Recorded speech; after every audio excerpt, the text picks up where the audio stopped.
Welcome to the Week 4 edition of Workshop Wednesdays. I'm your host, Ben Hostler. I'm joined by Sam Sherman. We are brought to you by OwnersBox Fantasy. If you guys have yet to check out OwnersBox Fantasy, not sure what you're waiting for, head over here on the YouTube channel and check out Travis's video he just made earlier this week. He's won $30,000 playing Lightning lineups on OwnersBox Fantasy. You don't have to compete against several users. You don't have to worry about top-heavy payouts. All you have to do is spin, get your set of players, and you pick which player set you think is going to score the most fantasy points. We've had a ton of success doing this in Discord. They have DFS contests as well, which we do lots of content for over on the website. You can actually head to ownersbox.online, use promo code KARMA. It gets you a $500 deposit match. It gets you a free Lightning lineups entry, and it gets you a free $10 entry to enter their Week 4 GPP $50,000 prize pool, $20,000 to first place. I'll be obviously having core plays for that. Sam will as well on the website for our DFS subscribers. We are here to talk about Week 4. This is I guess, kind of like a similar slate to last week. I'd say I don't see a ton of standout value. I think that by the time we got to the weekend last week, it wasn't quite as chalky as normal, but it was pretty clear, like the core of your team, like what you were doing, and it was kind of playing that 2v2 or 3v3. And I think it's going to be that way again this week. I do think the chalk is going to concentrate on a few plays, particularly at running back, which we'll talk about. But we're going to start off here. We're going to go through the slate position by position. We'll give out some stacks and bold calls at the end. Sam, I will go to you. You can start us off at quarterback here. How are you doing? What's your thoughts on the Week 4 slate, and what quarterbacks are you looking at this week? Yeah, last week you mentioned was interesting in that it seems like there was, I don't know, I wouldn't like to say all the chalk failed, but a lot of it did. I mean, I know I luck boxed David Montgomery dying on like the first drive of the game at like 1,000,000% ownership. I mean, I wasn't going to play him anyway, so I wasn't one of those guys celebrating an injury, but that was lucky. Yeah, I think the slate is fascinating in that, anyone you look at, ours included, like all the ownership talking about quarterbacks is in those top three guys. They're all ranked by anyone's models or whatever as the top three guys, and they're all quite a bit more expensive. So basically, I would say more than likely, if I had to just randomly guess or run simulations of the slate 10,000 times, one of those guys probably will pop off. But at the same time, it's not like it's unlikely that all three of them will, and there should be other values. So I think it makes for a good tournament week in that there's kind of these really obvious strong plays, not only at quarterback but everywhere else, but getting the right amount of chalk and then differentiating and just taking stands, I think will make this a very fascinating week. I mean, Ben, I just think we've seen in the first couple of weeks, like there's spots, at least to me, it seems it's worth eating chalk, and there's spots that it seems like consistently it's not really worth it. So, yeah, I'm interested to see how these games play out. Yeah, I think at least at QB, you kind of got this big group at the top there: Lamar Jackson, Josh Allen, Jalen Hurts. Obviously, those guys are going to project the best. I think that Josh Allen will probably end up as the highest owned. Typically, we don't worry a ton about ownership at QB just because it's typically kind of spread out. But the last few weeks, at least in like small field stuff, like we have seen like some pretty high ownership numbers on some of these QBs, particularly last week. So I think Josh Allen will probably end up the highest owned. That's like the best game, one of the highest over-unders. We don't really need to break down, Lamar, Josh Allen, Jalen Hurts. Like, we know those guys are the best plays. They'll be in consideration for me for cash, and then tournaments as well. I think Hurts is probably my favorite for tournaments because I think he might come in the lowest overall. I don't know. Him and Lamar, I don't have a firm take on which one will be higher owned, but I do think Josh Allen will be the highest of those three. And then I think we could see this mid-tier kind of just get skipped over, and then some of these 5K guys get steamed a little bit. So like Marcus Mariota in a 50 over-under at home against a banged-up Browns defense, I think is going to get some attention. Daniel Jones is projecting pretty well. I don't like, for me, like if you're looking at Mariota and Daniel Jones, like I would take Mariota every time. I think it's a better game environment. I think I guess they have similar rushing upside. Daniel Jones does run quite a bit. But I think just overall in terms of game environment, the Browns-Falcons game is a little bit better. So I would probably say Mariota's my favorite mid-tier guy, or like of the cheap plays. Do you like anyone in that tier kind of between the top guys and then like in between them and like the Mariotas and Daniel Jones? So anyone in the like 6K tier or just the tier that I think is going to get skipped over a little bit here. Yeah, it's kind of we just yeah, you said it well. I mean, in that I think Mariota will be like quote unquote the cash guy or whatever. Whether or not you want to eat that chalk is up to you. I don't know. I think that makes for an easy tournament fade. But yeah, I think that Justin Herbert at 71. I know the injury's a whole thing, but Houston defense. I was just talking to someone about this a couple hours ago, where they're not like great, but they're not horrible. But the Chargers got blown out. They need to get their head out of their ass. They have all these injuries now, and I think this is a very strong spot for Herbert, assuming he seemed to look fine throwing last week. I know he's not 100%, but in a dome, and he obviously has the weapons. And I think that this will be one of the only times where Herbert is, $1,300 less than Josh Allen. I'm not saying he has the same upside with the injury in the rushing, but he still has, that 30 plus point upside, especially if Keenan Allen comes back. And I think he'll be 3 or 4% owned. So I like him. It really pains me to say I do think Jared Goff is interesting. Not that it's obvious that he's played semi decently this year, but as we know, trusting Jared Goff is, I mean, it is what it is. So I think he's fascinating. I would play him in the right way though. Like I would probably at least double stack him or play him like Goff, Jamal Williams, and Amon St. Brown or DJ Chark or something. And then the last one would be, I hate to say it, Ben, I should get roasted for this, but I think Geno is like kind of interesting. The only problem is I don't know what his upside truly is, even against a bad defense. But those are kind of the three guys I would play that are not, the studs up top. Yeah. I mean Gino, Daniel Jones, and Mariota all are like popping projection wise. Mm-hmm. So I don't hate it. I would put Daniel Jones third of those three just because of the gross game, right? At least Gino's in a 50 over under. Mariota's in a 50 over under. So I Yeah, that's the other like thing those is games that a little bit better. sorry, you just reminded me, sorry to cut you off, is that anyone playing the Bears, I get their team is so bad, but it's such a downgrade to your team because they run so few plays that it just kind of ruins everyone else's game and they suck. But it's I don't know. Yeah, Daniel Jones, it's even at 5,400 and we saw the rush. I think he could get steamed a little bit too because he was just on a Monday night primetime game. Ben, he almost rushed for almost 100 yards, I think, Yeah, I on think he had over Monday. 70. Yeah, I think, which I feel like anytime Daniel Jones plays in prime time, he rips off like long runs. I I completely think agree. that happens Remember that every one time he time. fell? Yeah, that one time he fell, that was great. That was amazing. But yeah. So I think for me, I don't know. I don't love this slate. I think it's a fine tournament slate.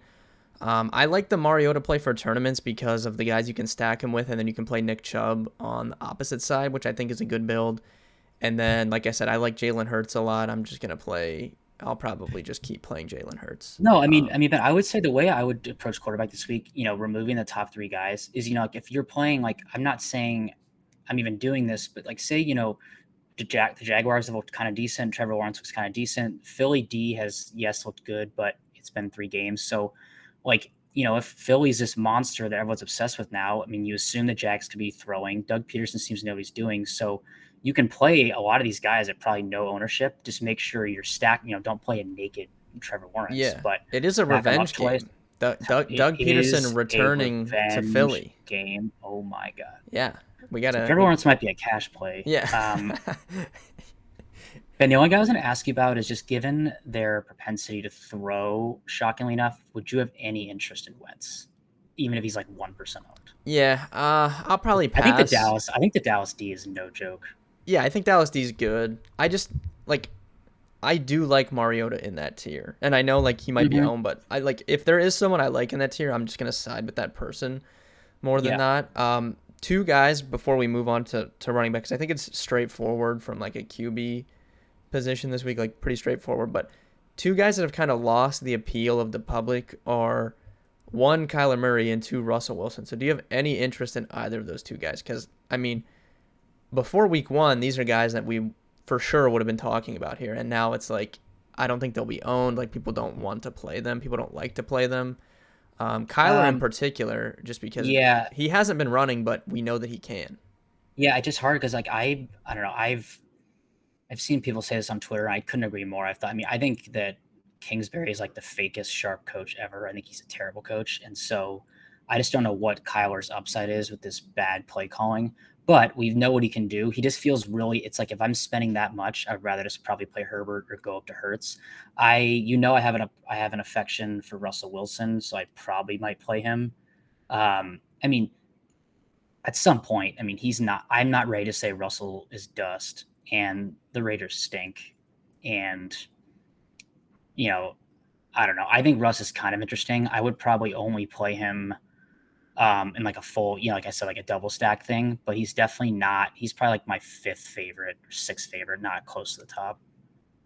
Yeah, yeah, I agree with that. All right, we'll move on to running back here. So, like I said when I kind of let off here, I do think some ownership could really concentrate at the running back position. I think that it's pretty evident DeAndre Swift is not going to play, and I think Jamal Williams is thus going to be, probably the highest owned running back on the slate. I think that's good chalk, which I told you before this. I think if there's any player that's chalk on the slate that I think I'm fine with, it's probably him.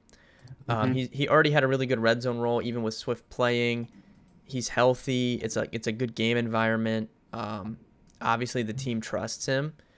So I think, and it's not like he's overly expensive, right? Like, he was around this price with Swift playing, so it's not like they bumped him up in the chance that Swift misses. So I think Jamal Williams will be really high owned. I think Khalil Herbert, should David Montgomery miss, be really high owned. We'll have to wait on that news.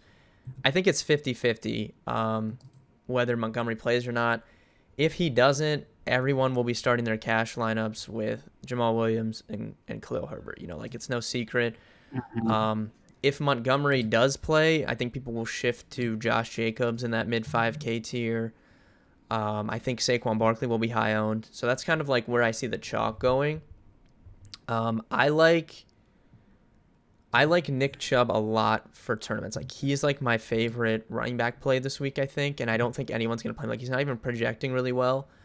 It's like a good price tag, even on DraftKings, right? Mm-hmm. 7,900 for Nick Chubb. Like, I think he should be in the mid eights, given what he's been doing. In years past, we've kind of been concerned with Nick Chubb because he doesn't catch passes, but it's kind of like that worry has kind of gone away this season because he's consistently getting like over 20 touches. In years past, he would get like mid-teens and not catch any passes, and it was just insane that he was doing what he's doing. But now this season, they've kind of been giving him the ball a little bit more. They're one of the most run-heavy teams, given how their offense is without Deshaun Watson. So I think Nick Chubb against what's essentially been the worst run defense in terms of efficiency allowed, I think it's a really, really good spot for him.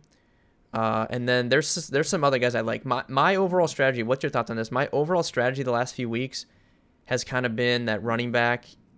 Everyone knows like running back's bad right now, right? Everyone wants to spend up for Mm-hmm. receivers, so I've kind of just been taking like whatever low owned running backs I can get. So like if like I like Jamal Williams, but like if it ends up breaking that way and it's like Barkley, Jamal, Herbert, Jacobs, like those are the chalk guys. Like I just won't play those guys in tournaments probably. Yeah, I totally agree. I mean, I will to your point about Atlanta. That was a really good. I mean, yeah, they're 32nd dead last in EPA per rush on defense. So I like that call a lot. And I agree. I mean, yeah, I say this all the time. I mean, yeah, the Chubb thing, it's annoying, honestly, mostly because we all know that Chubb could catch passes. I know Kareem Hunt is good, but like it's annoying. But yeah, he just has such explosive upside. It's just not even funny. Um, I mean, do you want to kind of go through cash or just kind of tournaments? Because I think you Yeah, kind I of mean, nailed the so do cash. you I mean, do you like any of those cash running backs? I guess I don't know what are you doing with Damian Pierce too? Like we could throw him in there. I played him last week.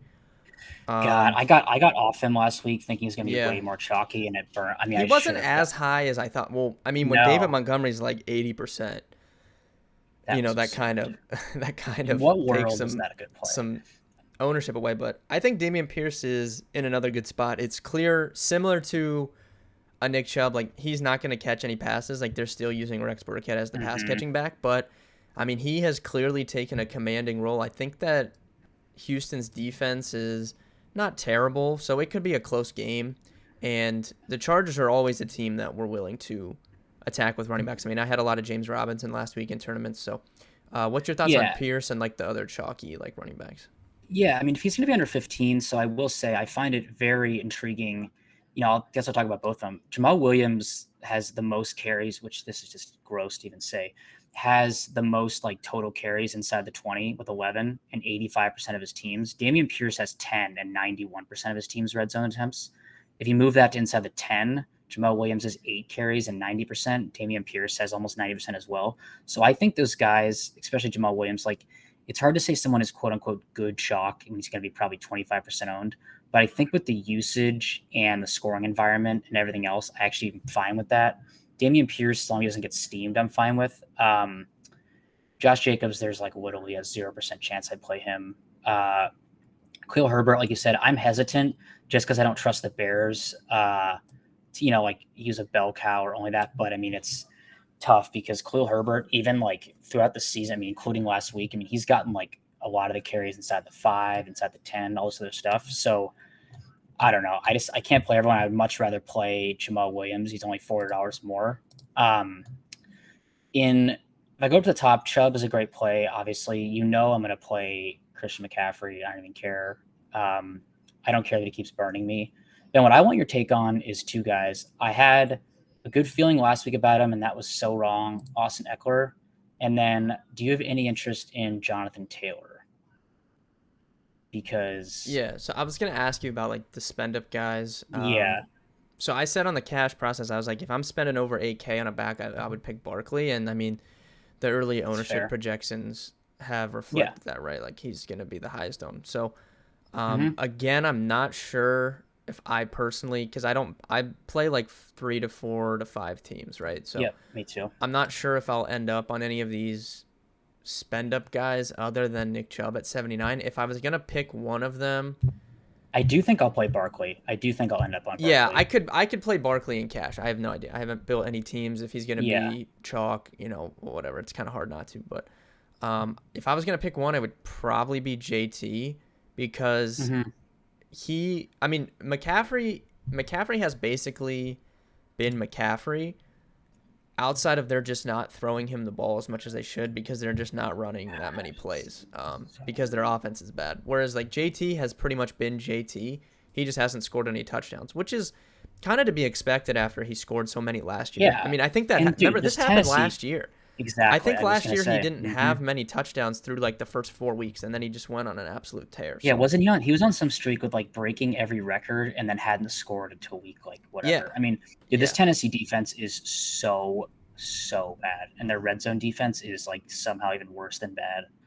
I mean, I just think if there's a spot where JT does have like the 150-yard and 2 touchdown game, not that anyone can predict that, it might be this one, and I just don't think he'll ever be. He's one of those guys who never quote unquote low owned. I don't see him being like 10% or less again, but maybe that's just me.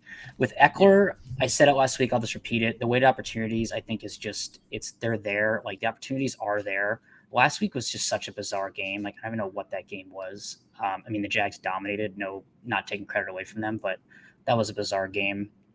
Uh, so I like him in tournaments. I actually think you can stack him with Herbert if you wanted to, just because he does catch a lot of balls. Um, Moving down, I mean, the timeshare is annoying, but Javonte Williams is a great play in my opinion. I think it sucks he's not getting all the work, but I just think that his upside, despite being, it's like he has the upside of Swift, kind of in the same situation. Like he doesn't always hit it, but it's there, and he can make a lot of plays happen. And Russ has been throwing to his running backs. I don't know if you have any thoughts uh, on Javonte Williams, or if you would rather not play him because of the timeshare. Yeah, probably won't. I won't say definitively no because I obviously haven't built any teams yet, but probably won't have any Javante. It's just a weird price, but to your point, I mean Javante's third on the slate in weighted opportunity. Mm-hmm. JT is number one. Like I said, he's been himself. He just hasn't scored touchdowns. And then Eckler's there. Then Nick I got one Nick for you. How Chubb about is top 7. Cordell Yeah, Patterson on the other side CPAT. of that game? I mean, CPAT's good for tournaments, I think for sure. He also, by the way, one reason it's a one game sample, but part of the reason I like Jamal Williams, I mean, we all saw it. Cordell Patterson shredded that Seattle defense last week. I mean, just like killed it. Yeah, he did. Didn't, yeah. So I don't know. I mean, do you have okay, how about this? A guy who went off last week again, playing a different game. Would you go back to James Robinson? I have him at like 1% on right now. Yeah. Okay, so I prefer Javante to James Robinson. I think if we're playing someone in that range. And then I think I like. He's a little bit cheaper, but I think AJ Dillon is interesting at 6K against New England. I think both running backs in that game, AJ Dillon. I mean, Aaron Jones, obviously you can always play, but I don't like. I prefer Chubb if I'm. Dude, he's if I'm going up always there, priced but, up. He's always priced for. Yeah, I don't like the price on for Jones. AJ Dillon and then Ramondre. I think we talked about Ramondre a little bit last week. Oh yeah, I wanted to play him. I so didn't on end board. up with any of him, but he's clearly ascending in that offense with Montgomery out. He's going to catch some passes. Yeah, if anyone wants a good laugh, last week I swapped off both of my lineups. I swapped off Ramondre and Dameon Pierce for Raheem Mostert. Awesome. Yeah, I had Mostert in my best tournament team. Fish, dude. My best tournament team was 12 points off a King of the Beach Q, and I had Mostert get 1 point and Justin Jefferson get 4 points. So yeah, I was tilting that as well. But yeah, there's definitely there's a ton of options at running back this week. I think for cash, it's the guys we named: Jamal Williams, Khalil Herbert if Montgomery's out, Josh Jacobs, Saquon Barkley, and then maybe you could throw Dameon Pierce in there as well. That's like the 5 like guys for cash games. For tournaments, for me, Nick Chubb, AJ Dillon, Ramondre. I skipped one. I did. If I can go back, I will say I think two things. Number one, I really like him as part of a stack, and we worked out last week. I think Devin Singletary, who is clearly now it's not much of a timeshare anymore. I know the mix guys in is still under 6,000. I know Josh Allen does a lot of the work and they pass and everything like that, but this is one of those things where he's not going to be owned and you can stack him or not stack him with him, but you're still getting access to a team, with almost a 30-point implied team total. The Ravens have not stopped literally a single person. And Singletary, I mean, yeah, he kind of an outlier game last week with like 10 targets or something, but he's still getting like 5 or so a game. And he's getting a lot of the rush attempts. And I think he is a super strong play that I'm shocked more people are not on. It's probably because of the chalk around him. But I think Singletary is really interesting. Yeah, if you're fading like the passing games in that game, like that's what I'm saying. Yeah, it's like Josh Allen could still throw for 350, but he could have 2 touchdowns, and then Singletary could have 2 on the ground. It's like, yeah. All right, let's move over to receiver. So I think balanced is going to be the way most people build their teams this week, because last week there was no value, but there was a ton of these guys you wanted to spend up on. This week there's no value, but there's also not really anyone you want to spend up on. I mean, Stephon Diggs is 8,400. I think he's going to be pretty high owned. Saquon Barkley's 8K, which we said he's going to be decently owned. But other than that, I mean, the Bengals receivers aren't on the slate. The Dolphins receivers aren't on the slate. No Cooper Kupp. The Rams play Monday night. The Chiefs play Sunday night, So there's really no typical guys that we're spending up on. So I do think balance is going to be a good move for tournaments. At receiver, where do you see the chalk going? I think, like I said, Steph Diggs is probably once again going to be the highest owned guy because there's just no one else to go to, and that's the best game. And then there's some cheaper guys we were talking about, like Richie James is 4K. I could see him getting steamed, getting some ownership because of the lack of value. But where do you see like the ownership going at receiver this week?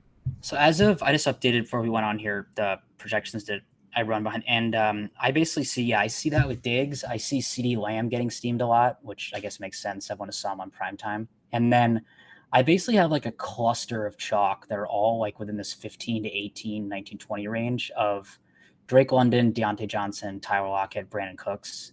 I'll start with Brandon Cooks, where I just don't understand how he's chalk every week. I don't know why. It's Brandon people Cooks. Not learn. It's every dude. week like with Brandon Cooks, man. It really dude, is. He unfortunately has like a stats like complete loser like I am. Like it's hard for me to even say this, but unfortunately, like he is the prime example of why like air yards and a box score or like targets cannot tell the full story. Because I get that Brandon Cooks gets like 78 targets a week, but he doesn't do anything because his quarterback is so bad. So I don't understand that chalk.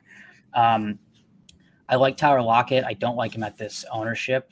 And then I really can't stand that everyone else seems to be on Deontay and Drake London as well. So those are guys I'll only play. Well, I'm not playing Mitch, but I would only play Drake London with Mariota, and then Deontay is part of like a mini stack probably. But that's the chalk I'm seeing, and then DJ Moore, which is again terrible chalk. But Yeah, so I don't. DJ Moore definitely will get steamed. He'll get ownership. I don't love it. especially with CMC apparently like not practicing today Yeah, again. so I did see before we got on here there was a report that there's optimism that he'll play this week. So I do think CMC will be Thank fine. God, I would have started Be fine to crying. play. Yeah, I'm glad we don't have to deal with that. But yeah. So guys, I really like at receiver this week. AJ Brown, fitting kind of with my Hurts love. Tyler Lockett, who I was on last week, didn't have a bad game. He had a great game, actually. He just didn't score a touchdown, but I like him again. Cortland Sutton, I think, is a fantastic play. I mean, what does Cortland Sutton have to do for people to like him? I mean, it just seems like no one, puts it up. nobody like likes Cortland Sutton. Yeah. I don't know why. I don't know either. So Sutton, Lockett, AJ Brown, and you could throw Drake London in there. The Browns don't have anyone that can match up with Drake London. So last week on this exact video, I told you I liked Pitts more than Drake London because Tariq Woolen was going to be on Drake London, and he's 6'4". The Browns don't have anyone that can cover Kyle Pitts or Drake London. I think it's a really good spot for both of them. So that's kind of like the core 5 guys I'm looking at. Cheaper guys I like Romeo Doubs again. I played him in cash last week. It's a lazy comparison to just say like any new Packers receiver is going to be Devontae Adams, but Romeo Doubs actually looks like a younger Devontae Adams, like the way that he plays. He's sick. Yeah, they actually look like similar players. And people need to remember Devontae Adams was terrible when he came to the league. He almost got cut. It's not like they drafted Devontae Adams and he was the best receiver in the league. So Romeo Doubs. I did not know that. That's really interesting. Yeah, look, if you Google it, like just Google like Devontae Adams, you'll find like articles from like before his like first real good season. Like he almost actually did get cut from the Packers because that's like unreal. Wow, I just did not. That's yeah, but so I like Romeo Doubs again, 4,500. I don't think I think Richie James is going to be significantly higher owned than Romeo Doubs, especially if Christian Watson plays. So. I'm good with Dobbs again. Do you have anyone you like? I guess like, I don't know. I mean, there's several guys in the mid tier you can make the case for as always at receiver, but I think it's hilarious that Amari Cooper is first in the NFL in percentage of his team's air yards. He's like top 5 in target share, and the Browns traded a 5th round pick for him. It's pretty crazy. I was going to ask you about him specifically because even though Anthony said it in Discord, which makes it kind of an auto fade. But in general, I will say... Of course, Anthony said it in Discord, you know? Like, yeah, I mean, it's a Browns. But it's like, I will say he is very interesting. It's like he should probably be... If like literally... if like Sutton, Drake London, and like all those guys weren't right there, Amari Cooper would probably be really high owned, but he's not going to be. Yeah. So I think he's a great tournament play. I guess for me, because I like Chubb, I probably won't have Amari, but maybe I'll squeeze Amari in on like a non-Chubb team, maybe. We'll have to see. Yeah, I mean, yeah, exactly. Like going against myself, I will say it is hard to pay, because he's got Brissett. I just think that a couple of the guys below might have a higher ceiling. Like I think Deontay Johnson definitely does, and it's more consistent, even though Mitch stinks.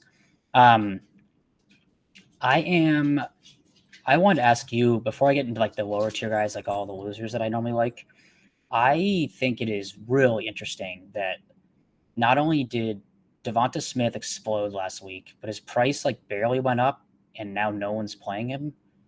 I get people think the Jags is really good, but like, what are we doing? I mean, if you're, I think like, so last year I said this to Anthony on the cash process. Last year, if Jalen Hurts did not get there rushing the football, he was going to have a bad fantasy day, right? Yep. And he did not have a great day rushing the football this past week, but he smashed because he got the 300-yard bonus. He threw for 3 touchdowns. We've never seen that from Jalen Hurts, so it's nice to know that he has that. So I do think that opens up the possibility of like double stacking Hurts, which is something we never would have done last year. I think the possibility is there, so you could even use him and AJ Brown together, or like him and Goddard or something like that, But I do think that's a little bit too cheap, 58, especially given what he did, last week for sure. Yeah, I mean, I don't know. I just thought that was the other guy I was gonna say is I said him last week. I'll say it again. I like a couple guys at 5,000. I think DJ Chark is still really interesting. He got a ton of targets. He was targeted early last week. He has a huge ADOT, and I actually literally saw on my phone about a minute ago that Amon St. Brown didn't practice again. I assume he'll probably end up playing, but I Yeah, still think DJ Chark I don't is know what to do interesting. with that, I guess, until we get that news. Yeah, and I'm sure that'll come, All Sunday. right, if Amon Ra plays, what are you doing with him? Because I think he might, like, he'll probably I'll get still some play him. ownership, you know? I'll still play. Actually, I hope Amon does play, and then I'll play him just because then he won't Yeah, be I, owned. I hope that, yeah, I don't know. I'm going to Chark have to is a dive guy, into dude. that. I'm going to Chark have is a to dive guy. into that. I've written this in my article. I've told people with Discord. I've mentioned on this pod before, where I am so aware that like he'll have more floor games than ceiling games, like for sure, obviously. But he like does have like he'll never be more than a couple percent owned, and he does have like 20 plus point upside at no ownership. So I like playing him a lot, especially because the Lions defense actually looks good, which is the shock to everyone. But must be that Hard Knocks bump. But yeah, and then I also like Joshua Palmer at that price. Guyton is now dead. Keenan I might be back, but he's not fully healthy. And then Greg Dortch, dude, I'm gonna keep playing Dortch. I don't care. They moved his price up, but I don't care because he gets so many targets. I think I like, it's the last guy I was going to mention for tournaments. He's in that Romeo Dobbs tiers like Traylon Burks. Oh yeah, I hope he gets rid of that illness though. Yeah, I like Traylon more than, assuming he plays, I like him more than like Dortch or whatever. Like, remember week one, he was, I think he had over 30% of the team's air yards. He was one of 3 rookies to do it, but he only ran 30% of he only ran a route on Mm-hmm. 30% of Tannehill's dropbacks, but he got way Mm-hmm. up there last week in his routes run. They gave him 3 touches like early on in the game. So Traylon Burks, I think, is a really good play again. And that's someone, you could play with like a JT or something like that, Yeah. to make that work for sure. The only guy I would say around the same price is, I think if CMC looks to be chalk and DJ Moore, I mean, Robbie Anderson actually is out targeted DJ Moore. Um, must be that new spelling. Did you notice that, by the way? When did he change the spelling of his Yeah, name? And that that's a came little out side note like here. right at the start of training camp. He just like came out and he like told the reporters, he's like, I'm changing the spelling of my name because I want to. So just so you guys know. It's really random. I don't think I like it, but it's hilarious. Um, yeah, that's kind of the only guy. I mean, except I might take a couple shots on George Pickens if I to like a mini stack, but that's about it for me. Yeah. All right, let's move on to tight end here. Man, I was happy because we played David Njoku in Showdown on that Brown Steelers Thursday night, but I also was tilting because like the amount of David Njoku I played in week 1 in Yep. tournaments and he just did Yep. nothing when we knew what was like what the possibility was, and then he does it on like that island game. It was just so frustrating. But I think for me this week, you have Kyle Pitts and David Njoku in that game. I think they're probably like the 2 best plays for like a cash game.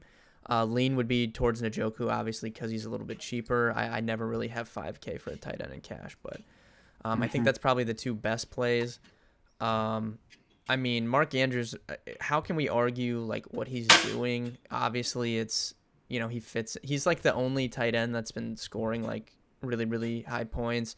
There's not those high receivers on this slate, so that kind of gives even more appeal to playing Mark Andrews, I feel like, for tournaments. But what are you doing at tight end? I think for cash, Njoku, like I said, you could throw Pitts in there. I don't know. I'll really have to dive into like these other cheaper guys, but I So think I you can make see. Njoku work, I think. Yeah, I think he's the cash. I mean, I see Evan Ingram getting some ownership, which is hilarious. Never trust Evan Ingram. I don't care. I mean, I hate the Zach Wilson's back. Tyler Conklin, dude, he's been so involved in this offense. He's seeing 8 targets a game. Um, he is. I forget what his. Sorry, I should have checked what his. I had his like how many routes he's run.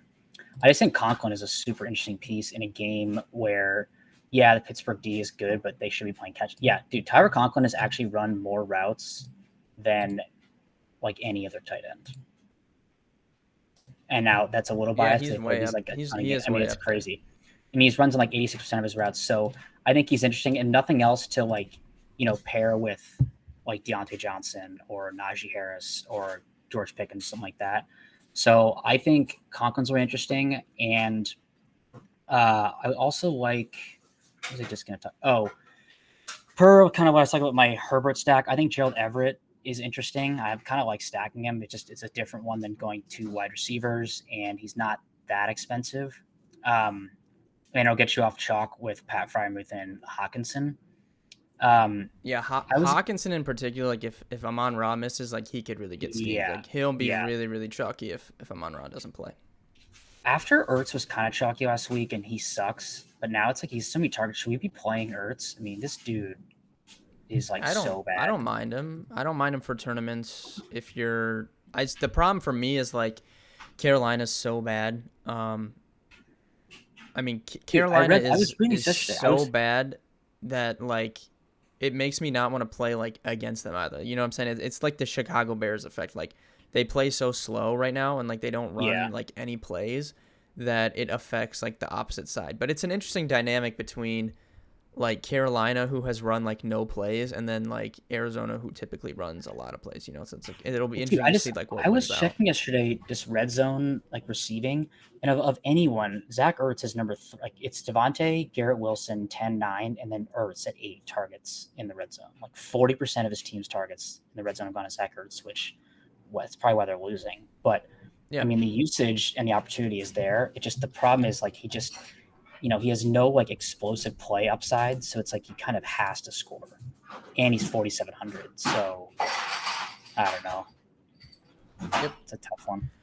Yeah, tight end. I don't know. We'll wait and see more later on. But obviously, cash games you're looking to save money. Tournaments, I think like we both like to use tight ends in our stacks. So, Mm-hmm. if I'm playing like I will say you can play Evan Ingram like if you're stacking the Eagles maybe.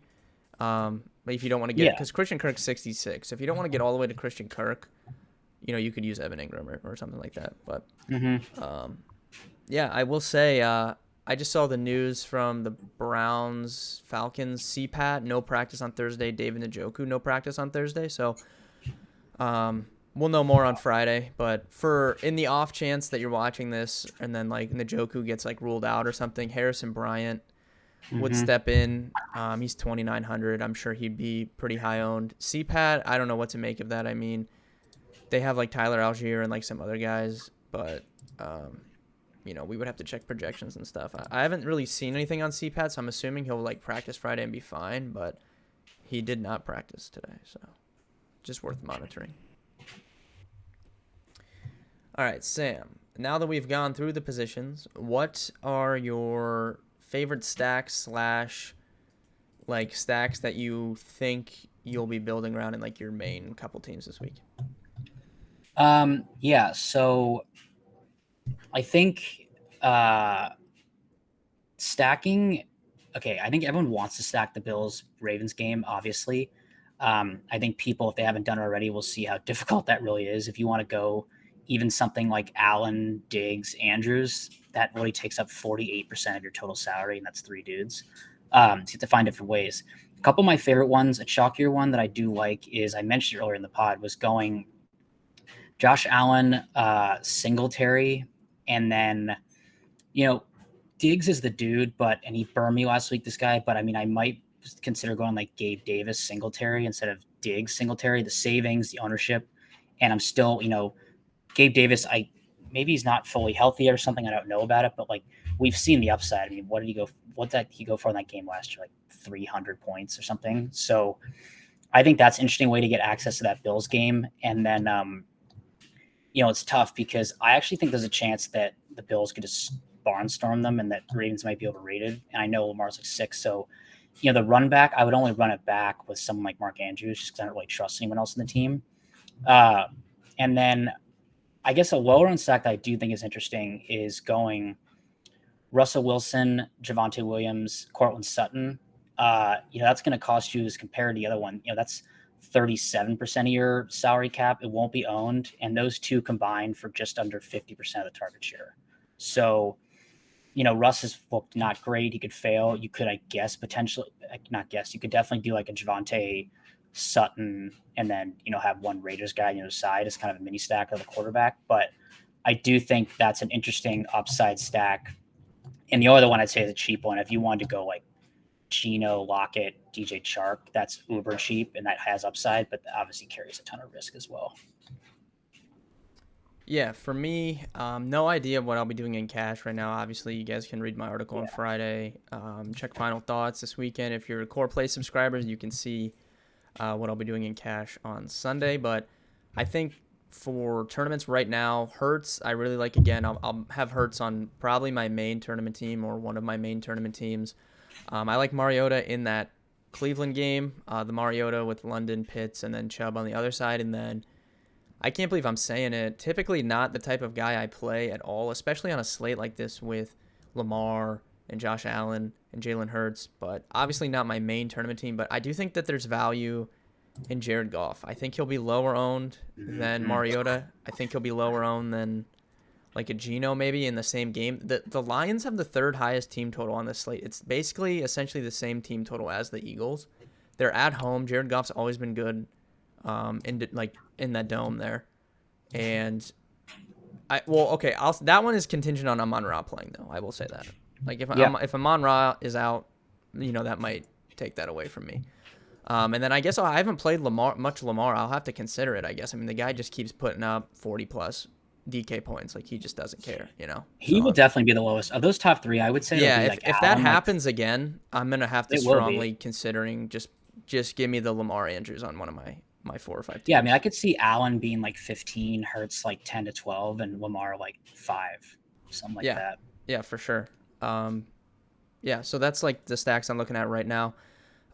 Give me a bold call, Sam, for week 4 here. I'm going to say Cortland Sutton goes for 2 touchdowns and 150 plus yards. I love that. I like that call a lot. I like Cortland Sutton this week. I'm going to go with I was going to make my Nick Chubb, but I feel like that's just not fun. So I'll go a little bit more off the board, and I'll say Christian Kirk is top 3 in overall points on the entire slate at the end of the weekend. So Christian Kirk. That's nice. That's real nice. I could see my main tournament being like Hurts and somebody, and then Kirk or something like that. But obviously, I haven't made any teams yet. So I will say, if you guys are still watching this, A, like the video, subscribe to the channel. We do these videos every single week. B, if you're in our Discord, then you already know this. If you're not in our Discord, you can get in the Discord for free at dfskarma.com. There's a link right on the homepage. I will be going live Saturday night, most likely with AC, and then most likely like Matt and some other guys will be joining us as well. 9 p.m. in our Discord. It's free to access.